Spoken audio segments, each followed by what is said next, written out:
माननीय अध्यक्ष जी, अभी हमारे आदरणीय मंत्री सिरसा जी ने कहा कि केजरीवाल बेवकूफ आदमी था। मैं इनसे बिल्कुल सहमत नहीं हूं, कतई सहमत नहीं हूं जी। बहुत गलत बात कही इन्होंने, केजरीवाल को बेवकूफ कह दिया। बिल्कुल बेवकूफ नहीं थे वो, इतने समझदार थे। उस व्यक्ति को ये पता था कि लोगों की भावनाओं के साथ कैसे खेला जाता है। एक डिग्री नहीं थी उनके पास, कई डिग्रियां थी। फाइनेंस की डिग्री थी जिससे वो IRS बने, उनके पास साइकोलॉजी की डिग्री थी जिससे उन्होंने लोगों की भावनाओं को कैसे कब्जा किया जाता है, उनके साथ कैसे खेला जाता है, जनता को कैसे धोखा दिया जा सकता है। और पहले दिन से उनकी क्रियाकर्मों में वो दिखाई देता था।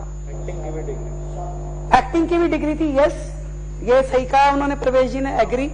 ड्रामा कंपनी की भी डिग्री थी, झूठ बोलने का भी कोई सर्टिफिकेशन कोर्स होगा वो भी था।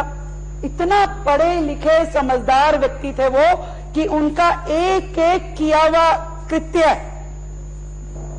किसी ना किसी कारण के कारण होता था। वो मफलर भी पहनते थे तो कारण था, वो 2 नंबर फालतू की शर्ट भी पहनते थे तो कारण था, वो 2 रुपए का पेन जेब में रखते थे कारण था, छोटी सी कार रखते थे कारण था, गंदी टूटी चप्पल पहनते थे तो कारण था, हर चीज का कारण था।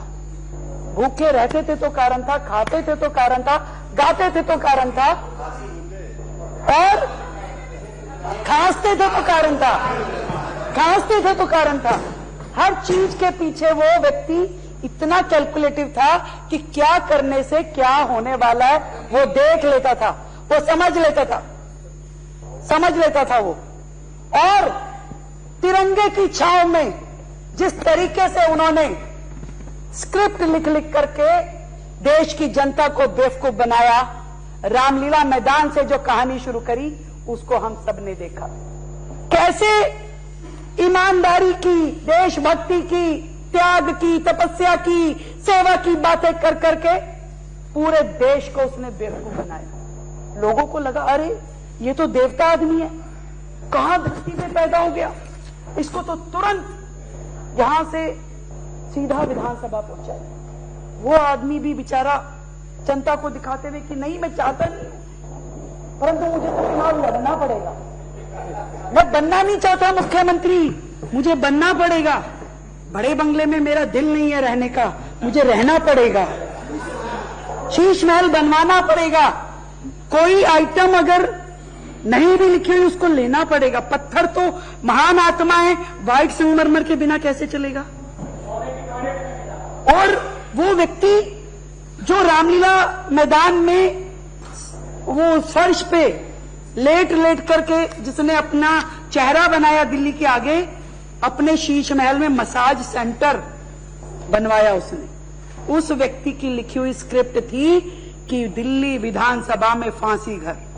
एक बात से सहमत हूं, जरूर रात को उसको सपना जरूर आया होगा, क्योंकि आइडिया जनरेशन का एक टाइम होता है। तो वो आइडिया जनरेट हुआ कि अरे ऐसा कर सकते हैं। जैसे उसने देखा कि भाई ये 2 पिलर हैं, ये लिफ्ट है, ऐसे इमेजिनेशन कई बार बादलों में होती है, कई बार पहाड़ों में होती है, ऐसा लगता है कुछ फिगर बन रही है, ऐसी फिगर उसके दिमाग में बनी। तुरंत उसने तय कर लिया कि ये तो फांसी घर है, ये फांसी घर है, तो फांसी किसकी लगी? ये उसने सोचा भी शहीदों की लग सकती है, क्योंकि वो तो ये सोचते थे कि मैं भगत सिंह के विचारों का वारिस हूं। और भगत सिंह की फोटो पीछे लगा के उन्होंने लगाई तो लगाई, बाद में उनकी बीवी ने भगत सिंह की और उनकी दोनों की फोटो लगा दी कि ये 2 हैं देश के लाल। भगत सिंह को तो दुनिया ने माना, पर उन्होंने अपने आप को मनवाने के लिए पूरा जोर लगा दिया। तो वो जो लिफ्ट वाला पोर्शन है, मतलब 2 दीवारें में 2.5 फुट की, मैंने भी उसको देखा। मैं कहा देख के तो आऊं, पता नहीं कुछ बोलने से पहले यहाँ पे तथ्य जांच लूं। बिल्कुल सही बात है, यानी किसी आदमी को पकड़ के भी लटका दें तो वो पिलर पकड़ के खड़ा हो सकता है, मैं तो नहीं फांसी लूंगा जी। ऐसी इतनी जगह है वो कि वो नीचे धक्का देने से भी ना जाए। कोई उसमें कौन सी मशीन होती है हमारी, सुपर शक्कर भी अगर अरे शहीद, वो